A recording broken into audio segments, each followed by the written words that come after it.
Aquí seguimos en directo ahora para falarvos de bonsáis. De plantiñas. De plantiñas, o sí que nos toca. Oxe, mira, ainda que non pareza, estos son ficus. Non me digas. Sí. Ficus? Bueno, esto. Isto que estamos vendo aquí agora. Sí, son ficus, son figueiras. Figueiras. Pero tamén pertencen á familia dos ficus, non, Avelino? Sí, hai 200.000 millóns de ficus. Os ficus, a familia botánica do ficus abrangue unhas 400 especies. E dentro das figueiras hai recoñecidas como 40 variedades. Estamos falando todos estes días, bueno, 7 meses levamos falando xa, de que calqueira planta se pode facer bonsai.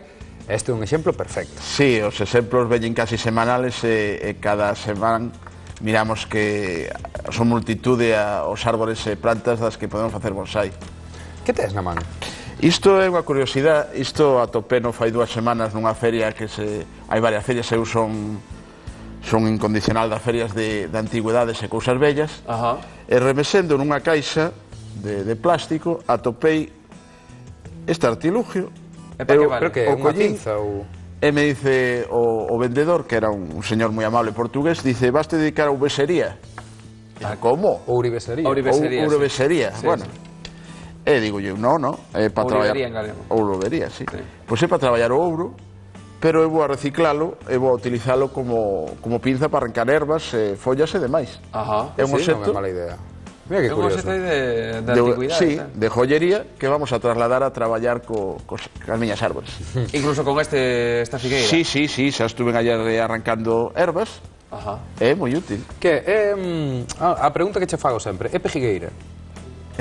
Sí, quero dicir, si é pija, por dicirlo de algún xeito, no, paladino. No, requiere moito cuidado. Figueira, pija...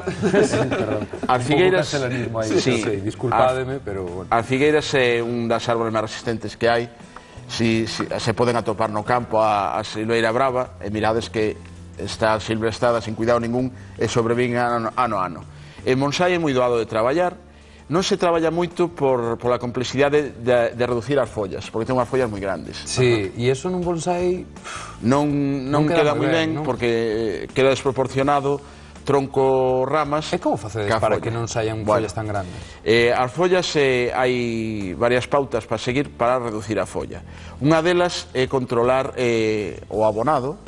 Hai que utilizar abonos baixos en nitróxenos, normal en potasio e en fósforo, pero nitróxeno baixo, porque se o nitróxeno é elevado, máis dun 3,5 ou 4, isto vai a fomentar que creza a folla.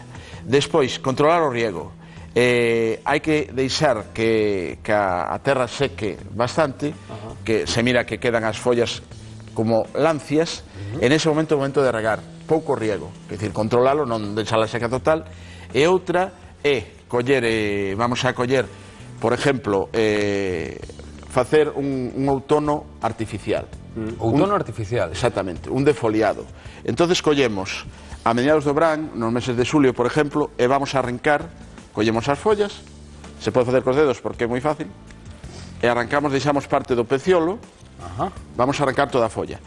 Hai que ter en conta que é común a todos os ficus a emisión dun látex no corte. El cuspen, sí. Sí, ten un látex blanco. Evitar tamén, se temos feridas e tal, que entre en contacto porque é tóxico, e vamos a coller un pulverizador con agua tibia, morna, e pulverizamos no corte. Un pouquiño de auga, iso vai a cortar a savia, que vai a